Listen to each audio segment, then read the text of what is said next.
ಮಾದಿಗ ಸಂಬಂಧಿತ ಜಾತಿಗಳು ಎರಡೂ ಕೂಡ ಎರಡು ಕಣ್ಣಿದ್ದಂಗೆ, ಎರಡೂ ಕೂಡ ಅಸ್ಪೃಶ್ಯತೆ ಅನುಭವದಲ್ಲಿ ಸಮಾನ ದುಃಖಿಗಳು. ಇವ್ರಿಗೂ ಕೂಡ ಮಾದಿಗ ಸಂಬಂಧಿತ ಜಾತಿ ಕೂಡ ಹೊರಗಡೆ ಲೋಟ ಇಟ್ಟಿರ್ತಾರೆ ಹೋಟ್ಲಲ್ಲಿ, ಯಾರು ಮನೆ ಒಳಗೆ ಕರಿಯಲ್ಲ. ಮಾದಿಗ ಸಂಬಂಧಿತ ಜಾತಿಯವ್ರಿಗೂ ಕೂಡ ಯಾರು ದೇವಸ್ಥಾನಕ್ಕೂ ಬಿಡಲ್ಲ, ಅವ್ರು ಒಳಗೂ ಕರಿಯಲ್ಲ. ಇವೆಲ್ಲ 101 ಜಾತಿಗಳು ಕೂಡ ತುಂಬ ಅಸ್ಪೃಶ್ಯತೆಯ ಒಂದು ಕಂದರದಲ್ಲಿ ಮುಳುಗೋಗಿರುವಂಥ ಜಾತಿಗಳು.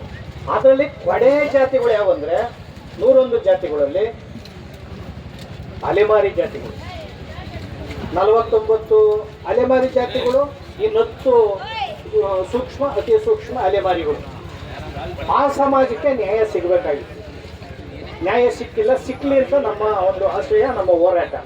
ಹಾಗೇನೆ ಹಿಂದುಳಿದ ಜಾತಿಗಳು ಕೂಡ ಅನೇಕ ಜಾತಿಗಳಿದ್ದಾವೆ, ಅವ್ರಿಗೂ ಕೂಡ ಅನ್ಯಾಯ ಆಗಿದೆ. ಹಿಂದುಳಿದ ಜಾತಿಗಳು ಜೊತೆಗೆ ಅಲ್ಪಸಂಖ್ಯಾತರು ಕೂಡ ಅನ್ಯಾಯ ಆಗಿದೆ. ನಾವು ನಮ್ಮ ಹೋರಾಟ ಎಲ್ಲ ಬಡವರ ಪರವಾಗಿದೆ, ಶೋಷಿತರ ಪರವಾಗಿದೆ. ಹಾಗಾಗಿ ಇನ್ನು ಮುಖ್ಯವಾಗಿ ಮೊದಲನೇ ಬೆಂಬಲ ಯಾವುದಂದರೆ ಕಟ್ಟಕಡೆ ಸಮಾಜ, ಅಲೆಮಾರಿ ಸಮಾಜ. ಅಲೆಮಾರಿ ಸಮಾಜಕ್ಕೆ ಎಲ್ಲರೂ ಕೂಡ ಕೈ ಜೋಡಿಸ್ಬೇಕಾಗಿತ್ತು. ದಲಿತ ಸಂಘಟನೆಗಳು ನಮ್ಮ ಸಂಘಟನೆ ಬಿಟ್ಟರೆ ಬೇರೆ ಸಂಘಟನೆಗಳು ಯಾಕೆ ಒಬ್ಬರು ಕೂಡ ಒಂದು ಖಂಡಿಸ್ತನ್ನ ಹೇಳಿಕೆಯನ್ನು ಕೊಡಲಿಲ್ಲ. ನನಗನ್ನಿಸ್ತದೆ ಯಾಕೆ ಅವರು ಈ ರೀತಿ ಮೀನಾಮೇಷ ಏಳಿಸ್ತಾರೆ ಅಂದರೆ, ಅಲೆಮಾರಿ ಸಮಾಜದಲ್ಲಿ ಇರ್ತಕ್ಕಂಥ ಕೆಲವರು ಮುಖಂಡರಾಗಬೇಕು ಅಂತ ಆಸೆಯಿಂದ ಈ ಕೆಲಸ ಮಾಡ್ತಾ ಇದ್ದಾರೆ. ಯಾರನ್ನೂ ಕರೀತಾ ಇಲ್ಲ, ಮೀಟ್ ಮಾಡ್ತಾ ಇಲ್ಲ. ನಾವು ಈ ಪ್ರಕ್ರಿಯೆ ಸ್ಟಾರ್ಟ್ ಮಾಡಿ 1 ತಿಂಗಳಾಯಿತು. ನೆನ್ನೆ ಫೋನ್ ಮಾಡಿದರು ನಮ್ಮ ಲೋಹಿತ್ತು, ನೆನ್ನೆ ಪಾಪ ಅವರು ಎಲ್ಲಿಂದ ಬಂದರು. ಅವ್ರು ಒಬ್ಬರು ಬಿಟ್ಟರೆ ಒಬ್ಬರು ಕೂಡ ನಮಗೆ ಬೆಂಬಲ ಕೊಟ್ಟಿದ್ದೀವಿ, ಥ್ಯಾಂಕ್ಸ್ ಅನ್ನೋದಾಗಲಿ, ನಿಮ್ಮ ಜೊತೆ ಸೇರ್ತೀವಿ ಅನ್ನೋದಾಗಲಿ ಯಾರೂ ಮಾಡಲೇ ಇಲ್ಲ. ಕೆಲವ್ರನ್ನ ಮಿಸ್ಗೈಡ್ ಮಾಡಿ ಕೆಲವ್ರು ಡೆಲ್ಲಿ ಕರ್ಕೊಂಡು ಹೋಗಿದ್ದಾರೆ.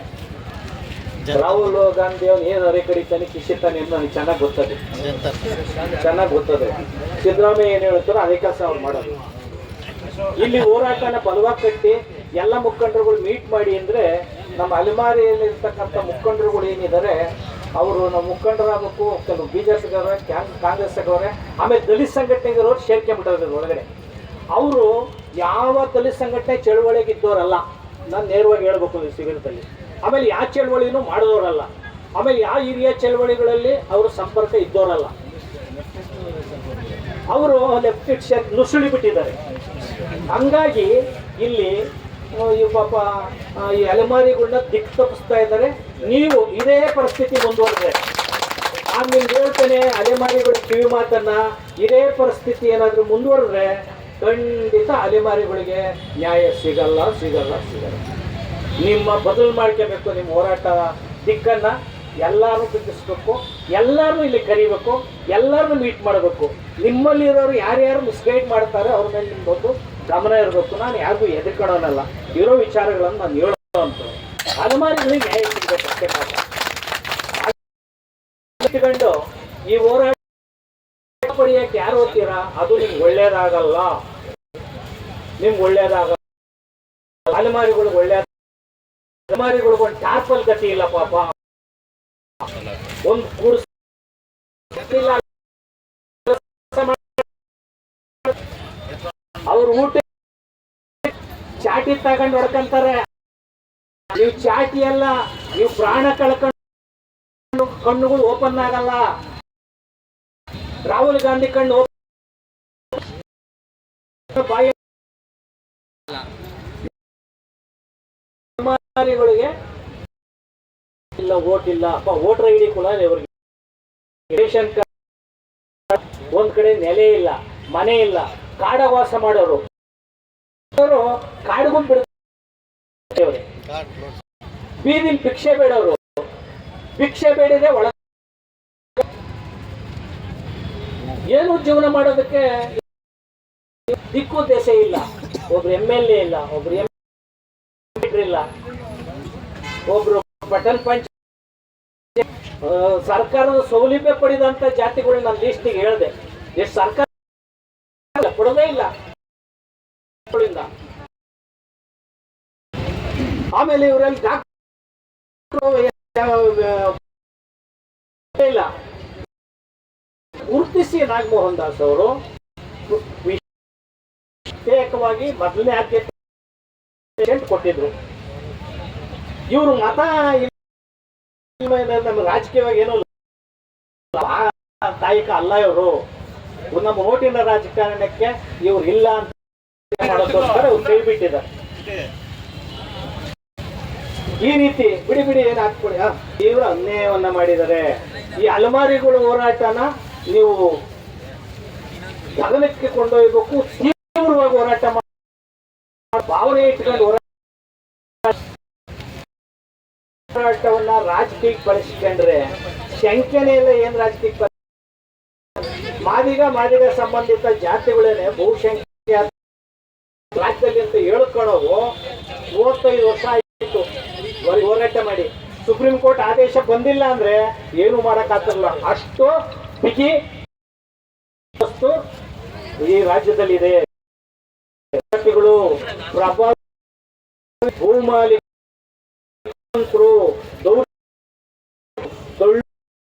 ಬೆಂಕಿ ಹಾಕೋರಿ ಮಾತ್ರ ಬದುಕಕ್ಕೆ ಸಾಧ್ಯತೆ ಇದೆ ಭಾರತದಲ್ಲಿ. ಗುಲಾಮಗಿರಿ ಮಾಡುವಂತ ಕೂಲಿ ಮಾಡುವಂತವ್ರು ತಿನ್ನಂತವ್ರು ಸಮಾಜಕ್ಕೆ ಏನಿದೆ ಆ ಸಮಾಜ ಯಾರು ರೆಕಗ್ನೈಸ್ ಮಾಡಲ್ಲ, ಯಾರು ಗುರುತಿಸಲ್ಲ. ಆದ್ರಿಂದ ಅಲೆಮಾರಿ ಸಮಾಜದಲ್ಲಿ ಇರ್ತಕ್ಕಂಥ ಮುಖಂಡ 5 ಲಕ್ಷ ಇರ್ಬೋದಪ್ಪ ರಾಜ್ಯದಲ್ಲಿ ವಾಸ ಅವರ ಎಲ್ಲ ಬೀದಿಲಿ ಇಬ್ರು ನಿಮಗೆ ಮಾಡೋದಕ್ಕೆ ಒಂದು ಸಮಾಜಕ್ಕೆ ಈ ರೀತಿ ಅನ್ಯಾಯ ಆಗಿದೆ. ನೀವು 30 ವರ್ಷದಲ್ಲಿ ಆಯೋಗ,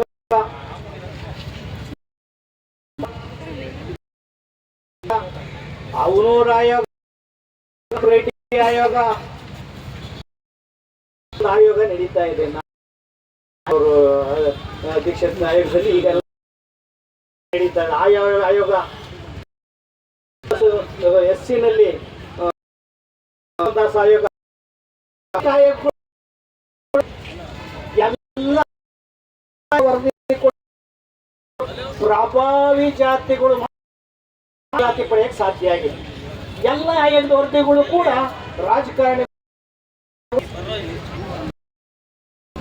ಎಲ್ಲ ರಾಜಕಾರಣಿಗಳು ಎಲ್ಲ ನೀವು ಕಳೆದ 75 ವರ್ಷದಿಂದ 1953ರಲ್ಲಿ ಆದಿತ್ತು ಆಯೋಗ, ಕಲೇಕರ್ ಆಯೋಗ. ಅಲ್ಲಿಂದ ಹಿಡಿದು ಇಲ್ಲೇವರೆಗೂ ಕೂಡ ಯಾರು ಆಯೋಗಗಳು ವರದಿ ಕೊಟ್ಟರು, ಸರ್ಕಾರಗಳು ಪ್ರಭಾವಿ ಕೋಮುವಾದಿಗಳು ಅವ್ರಿಗೆ ಹೆಂಗ್ ಬೇಕು ಹಂಚ್ಕೊಂಡವ್ರು. ಸಿದ್ದರಾಮಯ್ಯನವ್ರು ಮಾಡಿರೋದು ಭಿನ್ನ ಎಲ್ಲಾದ್ರು ಅಲೆಮಾರಿಗಳು ಪರ್ವದವರೇ ಪರ್ವದವರಿಗೆ ಅಂತ ಎಲ್ಲಾಯ್ತು. ಯಾವುದೇ ಕಾರಣಕ್ಕೂ ನೀವು ಒಗ್ಗಟ್ಟಾಗದ ಹೋದ್ರೆ, ನೀವು ಈ ನಿಟ್ಟಾಗದ ಹೋದ್ರೆ ಒಗ್ಗಟ್ಟಿನ ಹೋರಾಟ ಖಂಡಿತ ಉಳಿಲ್ಲ, ಜೀವನ ಇಲ್ಲ, ಯಾವುದೇ ಒಂದು ಇಲ್ಲ. ಬೇಕು ಇದು ಹೋರಾಟ ಮಾಡಿದ್ರೆ ಜಾತಿಯಾಗಿ ಹೋರಾಟ ಸಿಂಗಲ್ ಕರೆಂಟ್ ಮುಟ್ಟಿದ್ರೆ ಸುಮ್ಮನೆ ಶಾಕ್ ಆಗ್ತದೆ. ಒಂದ್ ಕಡೆ ಸೇರಿಸಿ ಕರೆಂಟ್ ಪಾಸ್ ಮಾಡಿದ್ರೆ ಮುಟ್ಟೋ ಹಂಗೆ ಎಲ್ಲ ಪರ್ಕೆ ಕಟ್ಟಿಗಳನ್ನ ಬಿಡಿ ಬಿಡಿಯಾಗಿದ್ರೆ ಮುರಿದಾಕಿ ಕೊಡ್ಬಹುದು. ಎಲ್ಲ ಒಟ್ಟಿಗೆ ಸೇರಿಸಿ ಮುರಿ ಸಾಧ್ಯ ಆಗಲ್ಲ. ಹಂಗೆ ಎಲ್ಲ ಇದೆ ಇಂಡಿಯಾದಲ್ಲಿ ಜಾತಿಗಳೆಲ್ಲ ನೀವು ಆಳುತ್ತೀರಾ. ಬಾಬಾ ಸಾಹೇಬ್ ನನ್ನ ಜನ ಈ ದೇಶ ದೇಶ ಆಗಬೇಕು, ಅಭಿವೃದ್ಧಿ ದೇಶ. ಬಾಬಾ ಸಾಹೇಬ್ ಈ ದೇಶದಲ್ಲಿ ಜ್ಞಾಪಕ ಇಟ್ಕೊಬೇಡಿ ನೀವು. ಈ ಕಡೆ 85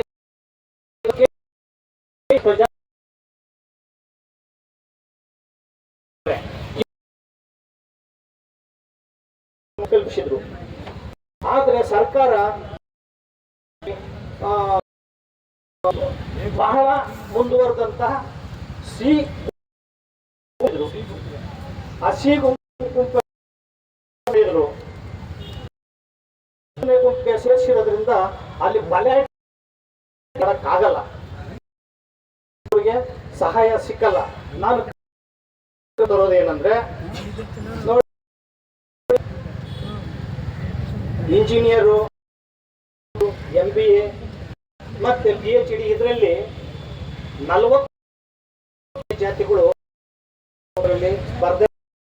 ಮೆಡಿಕಲ್ ಇಂಜಿನಿಯರಿಂಗ್ ಸಿಕ್ಕಿಲ್ಲ. ನಿಮ್ಮಲ್ಲಿರ್ತಕ್ಕಂಥ ಸಮಾಜ ಕಲ್ಯಾಣ ಯೋಜನೆ, ವಿದ್ಯಾಸಿರಿ ಯೋಜನೆಯಲ್ಲಿ ಅಲೆಮಾರಿ 49 ಯಾವುದೇ ಸಹಾಯವನ್ನು ತಾಂಡಿಲ್ಲ, ಅರ್ಜಿ ಹಾಕಿಲ್ಲ, ಪ್ರಯೋಜನ ಪಡೆದಿಲ್ಲ. 41 ಜಾತಿಗಳು 41 ಜಾತಿಗಳು ಪಟ್ಟಣ ಪಂಚಾಯತಿ, ಜಿಲ್ಲಾ ಪಂಚಾಯತಿ ಸದಸ್ಯ ಕೂಡ. 21 ಅಲೆಮಾರಿ ಜಾತಿಗಳು ಸರ್ಕಾರದ ವರ್ಷಗಳಲ್ಲಿ ಯಾವುದೇ ಯೋಜನೆಯ ಪ್ರಯೋಜನ ಪಡ್ಕೊಂಡಿಲ್ಲ. ಅಂದ್ರೆ ವಾಸ ಮಾಡುವಂತ ಜನ ಕಾಡಿ ಬೇಲಿ ಹಾಕಿದ್ದೀರಿ, ಜನ ಅವ್ರೇನಾದ್ರು ಭಿಕ್ಷೆ ಬೇಡಕ್ಕೆ ಹೋದ್ರೆ ಒಳಗಡೆ ಹಾಕ್ತೀರಿ, ಭಿಕ್ಷೆ ಬೇಡಕ್ಕೆ ಅವಕಾಶ ಇಲ್ಲ. ಮತ್ತೆ ಎಲ್ಲೋಬೇಕು ಅವರು? ಅವ್ರಿಗೆ ಅಂತ ಸಮಾಜಕ್ಕೆ 1% ಮೀಸಲಾತಿಯನ್ನು ಕೊಟ್ಟು ಅತ್ಯಂತ ಮಾನವೀಯತೆಯಿಂದ ಇಂಜಿನಿಯರ್ ಆಗೋರು, ES ಆಗೋರು. ಒಂದು ಪರಿಶಿಷ್ಟ ಜಾತಿಯ ಸಮಸ್ಯೆ ಹೇಗಿದೆ ಅಂದ್ರೆ ಒಬ್ಬನು MP ಗಳು 2 ಬಲಿಯ ಸಮಾಜದವ್ರು 2, ಒಬ್ಬ MP ಅಷ್ಟೇ ಇರೋದು. ಇನ್ನು ಉಳಿದ ಜಾತಿಗಳು ಸಾಧ್ಯ ಆಗಿಲ್ಲ.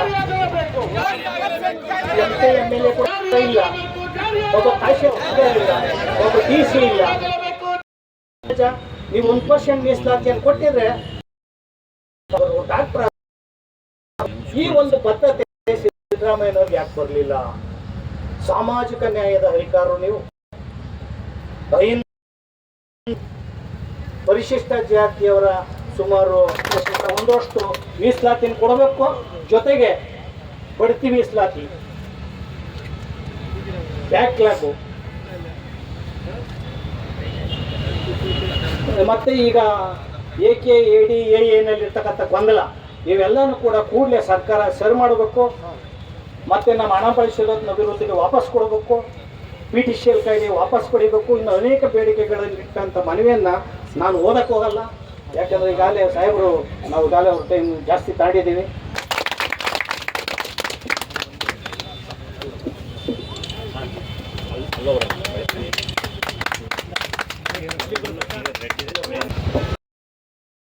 ನಮಸ್ಕಾರ. ಕರ್ನಾಟಕ ದಲಿತ ಸಂಘರ್ಷ ಇವತ್ತು ಅಲೆಮಾರಿ ಜನಗಳಿಗೆ 1% ಮೀಸಲಾತಿಯನ್ನು ಪ್ರತ್ಯೇಕ ಮನವಿ ಸಲ್ಲಿಸಿದ್ದಾರೆ. ಖಂಡಿತವಾಗ್ಲೂ ನಾವು ಸರ್ಕಾರದ ಗಮನ ಸೆಳೆಯುವಂತ, ಈಗಾಗಲೇ ತಮಗೆಲ್ಲರೂ ಗೊತ್ತಿರುವ ಹಾಗೆ ವರದಿ ಏನಿದೆ ಅದರ ಬಗ್ಗೆ ಈಗಾಗಲೇ ಕೂಲಂಕುಷವಾಗಿ ಪರಿಶೀಲನೆ ನಾವು ಮಾಡಿ ಒಂದು ವರದಿ ಮತ್ತೆ ಕ್ಯಾಬಿನೆಟ್ಗೂ ಕೂಡ ಕೊಟ್ಟಿದ್ವಿ. ಈಗಾಗಲೇ ನಾವು ಪ್ರಕಟಣೆಯನ್ನು ಕೂಡ ಕ್ರಮ ವಹಿಸ್ತಾ ಇದ್ದಾರೆ. ಆದರೂ ತಮ್ಮ ಒಂದು ಮನವಿ ಏನಿದೆ, ಒಂದು ಮನವಿ ಮತ್ತೆ ತಮ್ಮ ಒಂದು ಆಗಲೇ ನಾವು ಯಾವ ರೀತಿಯಾಗಿ ಅದನ್ನ ಅಲೆಮಾರಿ ಜನರಿಗೆ ಅನ್ಯಾಯ ಆಗದಿರೋ ರೀತಿ ಅನ್ನೋದ್ರ ಬಗ್ಗೆ ಮಾನ್ಯ ಸಮಾಜ ಕಲ್ಯಾಣ ಇಲಾಖೆ ಸಚಿವರ ಜೊತೆ ಹೆಚ್ಚಿನ ಒಂದು ಕಾರ್ಯಕ್ರಮಗಳ ರೂಪಿಸುವಂಥದ್ದು, ಅವ್ರನ್ನ ಆರ್ಥಿಕ ಹಿಂದುಳಿಕೆ ಏನು ಅದರ ಬಗ್ಗೆ ಹೆಚ್ಚಿನ ಒಂದು ನಡೆಸಿ ಅವ್ರಿಗೆ ಯಾವುದೇ ರೀತಿ ನಮ್ಮ ಇಲಾಖೆ ಹಾಗೂ ಇಲಾಖೆ ಸಚಿವರು ಅದರ ಒಂದು ನಿಟ್ಟಿನಲ್ಲಿ ತಮ್ಮ ಒಂದು ನೋವು ನನಗೆ ಅರ್ಥ ಆಗ್ತದೆ, ಸಮಸ್ಯೆನೂ ಕೂಡ ನಮಗೆ ಅದರ ಬಗ್ಗೆ ಖಂಡಿತವಾಗ್ಲೂ ಮಾನ್ಯ ಸಚಿವರು ಹಾಗೂ ಆದಷ್ಟು ಮುಖ್ಯಮಂತ್ರಿ ಅವರು ಗಮನ ತರುವಂತ ಒಂದು